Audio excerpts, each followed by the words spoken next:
Next हमारा है relative displacement of colliding particles in laboratory and centre mass system. ठीक है, तो बोथ लैब सिस्टम और आपका centre mass system behave as a inertial frame. Therefore उनके जो पोजीशंस वेक्टर्स होंगे उनको हम रिलेट कर सकते हैं बाय यूजिंग गैलेलियन ट्रांसफॉर्मेशंस।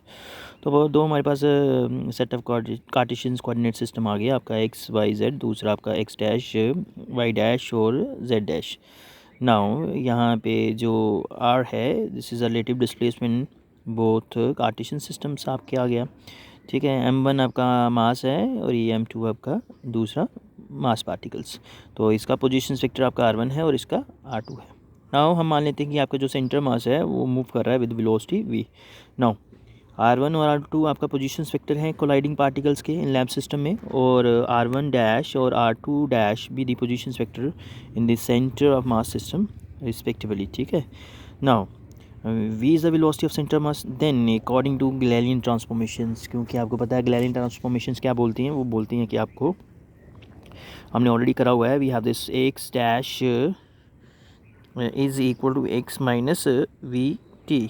ठीक है, x माइनस वी टी, तो यहीं से आप रिलेट कर लेंगे, we have r1 dash is equal to r1 minus v t, क्योंकि हम अप्लाई कर सकते हैं क्योंकि बोथ आपका लैब और सेंटर ऑफ मास सिस्टम आपका जो है इनर्शियल फ्रेम ऑफ रेफरेंस है, तो वहाँ पर गैलेलियन ट्रांसफॉर्मेशन हम यूज़ कर सकते हैं। सिमिलरली आपका जो r2 डैश होगा वो किसकी इक्वल होगा, r2 dash vector is equal to r2 minus v T.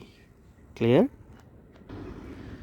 Similarly we have r2 vector, जैसे कि हमने बोला कि r2 dash vector is equal to r2 minus v t. अब हम सब्ट्रैक्ट कर लेंगे सेकंड फ्रॉम इक्वेशंस फर्स्ट। तो इक्वेशंस फर्स्ट आपका r1 डैश वाला है और इक्वेशन सेकंड आपका ये है r2 डैश वाला, तो इसमें हम सब्ट्रैक्शंस करेंगे तो we have r1 vector minus r2 vector. It means जो रिलेटिव डिस्प्लेसमेंट होगा between the particle is same in lab and centre mass system, दोनों में आपका रिलेटिव जो डिस्प्लेसमेंट होगा दोनों कोलाइडिंग पार्टिकल्स का, that will be same. Next हमारा है velocity of centre mass in lab frame. हम कंसीडर कर लेते हैं कि आपका जो m1 मास है वो आपका मूव कर रहा है with initial velocity u1 lab frame में, colliding with another particles of mass कितना m2, जो कि आपका रेस्ट पे है। देखिए आपका m2 आपका रेस्ट पे है, इसका जो आपका इनिशियल वेलोसिटी है u2 vector is equal to 0, और आपका जो m1 मास है वो मूव कर रहा है विद वेलोसिटी कितना u1। ये कोलाइड करेंगे आप आपस में। ठीक है, नाउ जो आपका सेंटर मास है it will move with velocity कितना आपका v। नाउ सिंस यहाँ पे कोलिजन्स हम ले रहे हैं इलास्टिक, सो लीनियर मोमेंटम रिमेन कंजर्व्ड, तो आपका काइनेटिक एनर्जी भी कंजर्व्ड होगा। चलें, आप linear momentum will be conserved. तो देखिए आपका मोमेंटम होता है मास इनटू वेलोसिटी, तो लीनियर मोमेंटम बिफोर कोलिजन्स आपका क्या जाएगा आपका m1 u1। ठीक है, नेक्स्ट आपका क्या होगा प्लस m2 u2, u2 जो है हमारा 0 है तो सेकेंड टर्म विल बी 0। अब लीनियर मोमेंटम आफ्टर कोलिजन्स, देखिए मास m1 इंटू वेलोसिटी v1, और दूसरा आपका है m2 इंटू वेलोसिटी कितना आपका v2, क्योंकि आपका क्या होगा आफ्टर कोलिजन्स क्या होगा, ये m1 आपका स्कैटर कर जाएगा और m2 आपका रिकॉइल कर जाएगा, तो alpha is a scattering angle और ये अल्फा जो आपका रिकॉइल एंगल है। Done. So velocity of centre mass before collisions वो किसकी इक्वल होगी, आपको ने ऑलरेडी फॉर्मूला करा हुआ वेलोसिटी का, तो बिफोर कोलिजन्स तो आपका क्या होगा मास m1 into initial velocity plus m2 into initial velocity कितना होगा आपका 0, डिवाइडेड बाई आप टोटल मासेस का सम ले लेंगे m1 प्लस m2, तो ये हमारा velocity of centre of mass before collisions.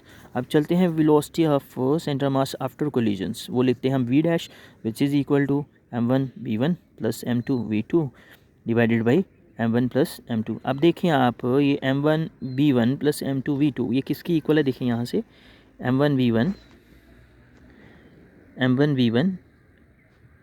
Plus m2 v2 हमारा किसकी इक्वल है m1 plus m1 into u1। तो आप इस चीज़ को आप रिप्लेस कर सकते हैं, तो v डैश किसकी इक्वल आएगा आपका, हमारा v डैश आएगा m1 u1 divided by m1 plus m2। तो आप कंपेयर कर सकते हैं, आपका v dash m1 u1 vector divided by m1 plus m2 है, और आपका जो b है, v जो आपका है वो भी इसी की इक्वल है, v is equal to m1 u1 divided by m1 plus m2।